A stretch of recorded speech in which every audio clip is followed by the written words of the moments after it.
કેમ છો વિદ્યાર્થી મિત્રો? મજામાં? ગયા વખતે ગયા ભાગમાં ભાગ નંબર 3 પછી સામાન્ય જે બોલ્યા એનો ભાગ 2 વિડીયો મોકલેલો મેં તમને જોયો હશે, એનો ડેવલપ પણ કર્યો છે અને વચ્ચે થોડોક સમય ગેપ પડી છે. 10મા ધોરણના વિડીયો બનાવ્યા અને તમારા ધોરણનો બીજા ધોરણના તમારા વિડીયો આપતા હતા વિડીયો, એટલે આ વિડીયો મેં થોડા ઓછા બનાવીને મોકલાવ્યા છે, પણ હવે આપણે કન્ટિન્યુ આવતું જાળવશું. હવે આજે આપણે કૃતિ નંબર 4 ગોપાળ બાપા, એના લેખક છે મનુભાઈ પંચોળી અને મનુભાઈ પંચોળીનું ઉપનામ છે દર્શક. મનુભાઈ પંચોળીનું ઉપનામ છે દર્શક. હવે સૌથી પહેલા આપણે લેખકનો થોડો પરિચય મેળવી લઈએ અને પછી આપણે કૃતિમાં શું છે અને કૃતિમાં લેખકે શું વર્ણવ્યું છે એનું વર્ણન આપણે વિગતે કરીશું. એટલે થોડુંક લેખક પરિચય મેળવી લઈએ. તો મનુભાઈ રાજારામ પંચોળી દર્શક રાજકોટ જિલ્લાના વાંકાનેર તાલુકાના પંચાસિયા ગામના છે. એ સ્વાતંત્ર્ય સેનાની એટલે આપણી ભારતની આઝાદીમાં એ સ્વાતંત્ર્ય સૈનિક હતા. જેલ નિવાસ દરમિયાન એમણે જેલ પણ ભોગવી છે. એ દરમિયાન એમણે વાંચન કર્યું, મનન કર્યું, ચિંતન કર્યું અને એ ઇતિહાસના ઊંડા અભ્યાસી હતા. એમણે ગ્રામ દક્ષિણામૂર્તિ, લોકભારતી, ગ્રામ વિદ્યાપીઠમાં ઊંચા હોદ્દા પર રહી અને રાષ્ટ્રીય કેળવણી ક્ષેત્રે ઘણું બધું ઊંડા કામગીરી કરી છે. એમણે કેળવણીના અવનવા પ્રયોગો પણ કર્યા છે. એમણે ગાંધી વિચાર, ધર્મ, શિક્ષણ, ઇતિહાસ, સાહિત્ય આદિ બધા વિષયોમાં ઊંડાણપૂર્વક લેખન કર્યું છે. અને એમણે ઝેર તો પીધા છે જાણી જાણી એની એક મોટી નવલકથા છે અને એ નવલકથાના 3 ભાગ છે, 1, 2 અને 3. અને એ ઝેર તો પીધા છે જાણી જાણી નવલકથાના પહેલા ભાગનો આમાં એક ભાગ છે, એક અંશ લેવામાં આવ્યો છે. એ અંશમાં શું છે એની વિગતે આપણે એક ચર્ચા શરૂ કરીએ. ગોપાળ બાપા જે આ પાઠ છે કૃતિ આપણે 4 છે એનો મુખ્ય ભાગ મેં અહીંયા લખવા માટે પ્રયત્ન કર્યો છે, ટૂંકમાં અને સંક્ષિપ્તમાં તમે સમજો. ઝેર તો પીધા છે જાણી જાણી નવલકથા એનો અંશ એટલે એક ભાગમાંથી આ એક માત્ર ભાગ લીધેલો છે. એમાં મુખ્ય પાત્રો છે ગોપાળ બાપા અને મહારાજા સયાજીરાવ ગાયકવાડ.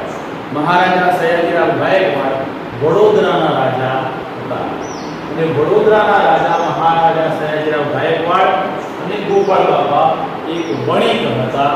અને આ બંનેની સંવાદ જે છે, વાર્તા જે છે, વાતચીત છે, એ વાતચીત આ પાઠનું મેઇન સંદર્ભ છે, મેઇન હાથ છે. એટલે કે એનો સંવાદ છે એ આ કેન્દ્ર સ્થાને છે. ગોપાળ બાપાના મિત્ર જે છે એ મિત્ર નજીકના એમના હતા. મિત્રનું અવસાન થતા મિત્રએ પોતાના બાળકને ગોપાળ બાપાના હવાલે કરી અને સોંપી અને એના તમામ ઉછેરની જવાબદારી એમણે પોતાના મિત્ર ગોપાળ બાપાને આપી. હવે એ ગોપાળ બાપાને એ પુત્રના ઉછેર માટેની જવાબદારી જ્યારે એમના શિરે આવી એ દરમિયાન આર્થિક સંકળામણના ભોગે મહારાજા સયાજીરાવ પાસેની જાડી જાટાની કોતરોવાળી જમીન કે જે બિન ઉપજાઉ પડતર જમીન, એમાં કોઈ પાક ન થઈ શકે એવી જમીનની એમણે માગણી કરી. કોણે? ગોપાળ બાપાએ. ગોપાળ બાપાએ એ જમીનની માગણી કરીને એમાંથી જે પાક થાય, જે ખેતી થાય એ ખેતીની આવકમાંથી એમની જવાબદારી આ દીકરાના ઉછેર પાછળ ખર્ચ કરવાનો હતો. બીજી વાત એ છે કે ગોપાળ બાપાની નિડરતા, પરોપકાર અને સમર્પણની ભાવનાના દર્શન આ પાઠમાં થાય છે. ગોપાળ બાપાની નિડરતા એટલે મહારાજા સયાજીરાવ સામે બિલકુલ ડળ્યા વગર જે વાસ્તવિક વાત છે, સાચી વાત છે, દિલમાં જે કહેવાનું છે એ જ હોઠો પર આવીને રજૂઆત કરવાની જે ક્ષમતા છે એ નિડરતા છે અને નિડરતાથી રજૂઆત કરે છે. બીજી વાત એ છે નિડરતાના અમુક 2-4 ઉદાહરણ પણ આપણે પાઠ કરી જોઈશું ત્યારે હું તમને બતાવીશ. પરોપકાર એટલા માટે પોતાના મિત્રના દીકરાને ઉછાળવાની જવાબદારી એમણે લીધી છે અને ઉછાળવા માટે એ પોતાના દીકરાને ઉછેર કરવા માટેની જવાબદારી માટે એમણે જે આ સાહસ કર્યું છે, જમીનની માંગણી કરી છે અને એના પાછળનો મેઇન હેતુ મિત્રના દીકરાનો ઉછેર છે. તો એ પણ એક પરોપકારની ભાવના આવી અને સમર્પણની ભાવનાના દર્શન. એટલે બધું જ ત્યજી દેવાનું, બીજાના માટે, મિત્ર માટે, સમાજ માટે, દુનિયા માટે કંઈ પણ છોડવાની, ત્યાગ કરવાની ભાવના પણ ગોપાલ બાપામાં આ પાઠ પરથી આપણે જોવાના છે. સયાજીરાવની ઉદારતા એટલે ગોપાલ બાપાએ જે જાગીજા કરવાની જમીન માંગી એ એમણે આપવાની ઉદારતા બતાવી. માણસ બાળકની દ્રષ્ટિ ગોપાલ બાપા સયાજીરાવ સામે એ પ્રમાણેના વાક્યો રજૂઆત કરતા હતા કે જે રાજાના સામે બોલી શકાય નહીં, ઉચિત નહોતા એવા વાક્યો પણ એ બોલતા હતા. સયાજીરાવની ઉદારતા અને માણસ પારખવાની દ્રષ્ટિ પણ આમાં પ્રગટ થાય છે.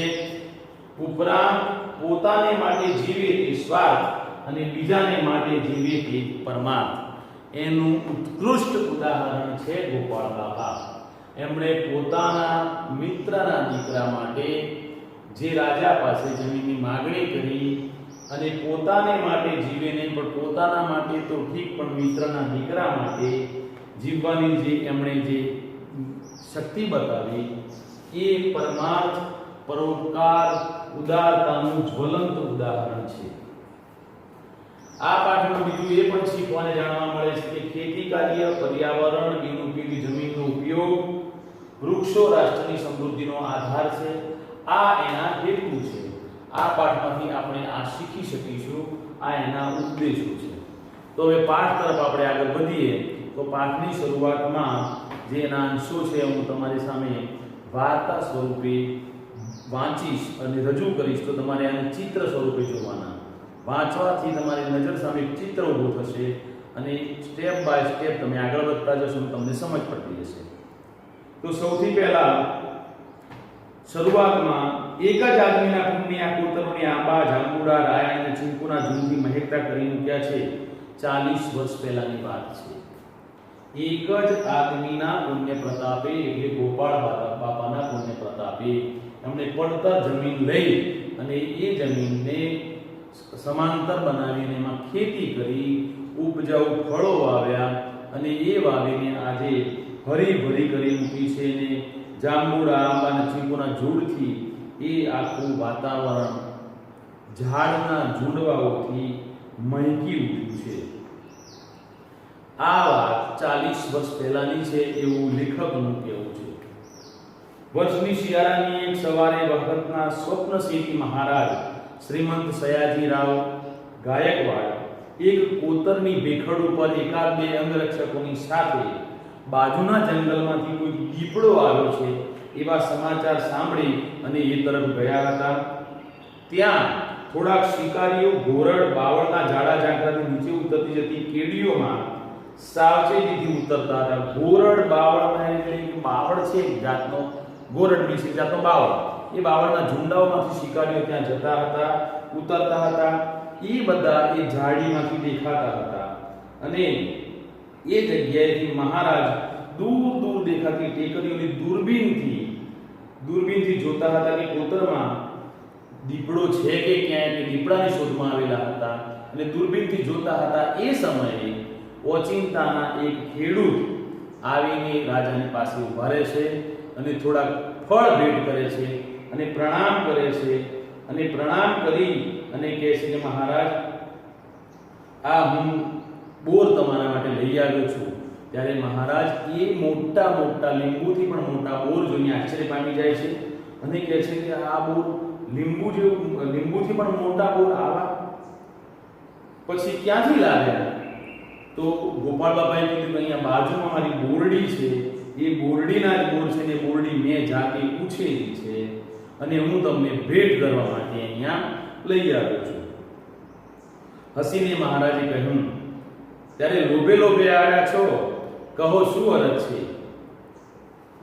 મહારાજ, અરજ તો એટલી જ છે કે આ કોતર અને જાડી ઝાકરાવાળી જે જમીન છે મને યોગ્ય કિંમતે આપો. તો મહારાજે કીધું કે માગણી કરજો. તો ગોપાળ બાપાએ કીધું કે માગણી તો મેં 3 વર્ષથી કીધી છે પણ કોઈ તમારા વિભાગમાંથી આની દાદ દેતું નથી. મતલબ મેં અગાઉ કીધું કે જે નિડરતા છે, રાજાની સામે જ એમના રાજ્યની જે કારભારી છે એનું એક ઉદાહરણ કહી દે છે કે મેં 3 વર્ષથી માગણી કરી છે પણ કોઈ દાદ દેતું નથી. આપું, શું કરશો આ જમીનનું? એવું રાજાએ પૂછ્યું. બોરડી ઉછેરશો, કારણ કે બોર એમણે ભેટ થયા હતા ગોપાળ બાપાએ. તો રાજાએ પણ સામે એ જ પ્રશ્ન કર્યો કે બોરડી ઉછેરશો.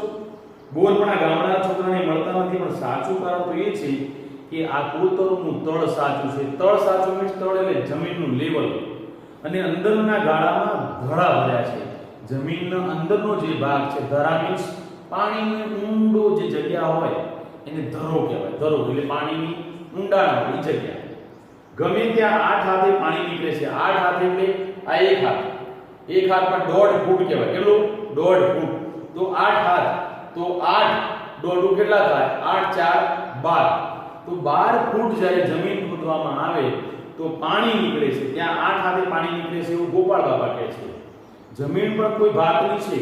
શિંગોડાના માર્ગને જો કોઈક રીતે રોકીએ તો આમાં બનારસી લંગડો પાકે. શિંગોડા એટલે નદીનો જે પાણીનો પ્રવાહ આવે છે, એ પ્રવાહથી જે નદીમાં અને જમીન ઉપર કોતરો એટલે ખાડા ટેકરા મતલબ પાણીના પ્રવાહથી જે આખો પ્રવાહથી વહેણ થઈ જાય છે જમીનમાં, એ શિંગોડાનો માર્ગ જો કોઈક રીતે રોકવામાં આવે તો અહીંયા બનારસી લંગડો પાકે ને ગરીબના અમરકર જેવા બોરો ઢગલે ઢગલા ઉતરે. બનારસી લંગડો એટલે એક જાતની કેરી આવે છે. કેરી કદાચ તમે જોઈ હશે. કેરી પાકી જાય ત્યાં સુધી ઉપરનો ભાગ એનો પીળો થાય નહીં, એ લીલા કલરની જ રહે. એ લંગડો કેરી કહેવામાં આવે છે. માર્કેટમાં તમે જાઓ તો તમે પૂછજો, કેરીની સિઝનમાં આ લંગડો કેરી તમને જોવા મળશે. દીપડા રંજાડશે નહીં એવું રાજા અને ગોપાળ બાપાને પૂછશે કે અહીંયા તમે આ કોતરોમાં અને જાડી જાકડામાં જમીનમાં તમે બાવળ ઉગાડશો, આ ફળ ઉગાડશો, તો ત્યાં દીપડા રંજાડશે નહીં. તો સામે જ ઊભેલા રાજાની બાજુમાં જે બે અંગરક્ષકો છે એની સામે નજર કરીને કહેશે કે તમારી પડખેના દીપડા ન રંજાડે તોય ઘણું સારું છે. આવું કોઈ રાજાની સામે જ ઊભા રહીને કહી શકે? ના કહી શકે. પણ ગોપાળ બાપાની નીડરતા એટલી છે કે એમણે એમની બાજુમાં ઊભા રહેલા જે અંગરક્ષકોને પણ કહી દીધું કે તમારી બાજુમાં ઊભેલા દીપડા નહીં રંજાડે તો બસ છે મારા માટે. મહારાજે ઊંચું જોયું, એની ભમરો થોડીક વાર ખેંચાઈ ગઈ, કારણ કે રાજાની સામે પોતાના અંગરક્ષકો હોય છે. આવું થોડુંક છોડતું બોલાવવામાં આવે તો રાજાને ગુસ્સો આવે, પણ રાજાએ ગુસ્સો કર્યો નહીં, કારણ કે રાજા માણસ પારખો હતા. અને એમને લાગ્યું કે આવું મોઢામણ બોલનારો કેનારો માણસ કેટલો જબરજસ્ત છે. જોયું તો બોલનાર મરક મરક હસતો હતો, એટલે ગોપાળ બાપા મરક મરક હસતા હતા. અને ફરિયાદના રોષને બદલે થોડું કૌતુક લાગ્યું, આશ્ચર્ય લાગ્યું. સયાજીરાવની માણસ પારખવાની શક્તિ હતી જે એમણે ધારીને બોલનારને જોયો, ઊંડો શ્વાસ લીધો અને પછી એકાએક એમણે કીધું કે આ કોતર તમને હમણાં આપ્યા, હમણાં જ લખી આપો. બીજી કઈ મદદ જોઈતી હોય તો બોલો, પણ આ બીજું ખેતી ખાતું છે એમાં પણ તમે એક કામ કરો, એમાં પણ તમે લખી દેજો. બીજું કંઈ પણ જોઈતું હોય તો ખેતી ખાતામાં જણાવજો, તમને મળશે. પછી રાજાએ કીધું કે એક કામ કરો સાથે સાથે કે આ દૂર જે મંદિર છે, એ મંદિરથી કોતરના છેવાડે જે છે એ જીર્ણ શિવાલય છે. ઘણા વર્ષોથી મંદિર ઊભું છે, મતલબ જીર્ણ થઈ ગયું છે. જી ગોપાળ બાબાએ કીધું જી એ અપૂજ રહે છે. વિશ્વા સરકારે બંધાવ્યું છે અને જૂનવાણી શિલ્પનો નમૂનો છે, એની પૂજાનો બંદોબસ્ત કરો. અપૂજ મીન્સ પૂજા વગરનું. તો જે પૂજા નથી થતી એવા મંદિરમાં આ સયાજીરાવ મહારાજ આ જે ગોપાળ બાપા છે એને એવું કહે છે કે મંદિરમાં તમે પૂજાની ગોઠવણ કરાવજો. હવે આટલે આપણે રાખીએ છીએ અને બીજું આપણે આવતા ભાગમાં આપણે જોઈશું.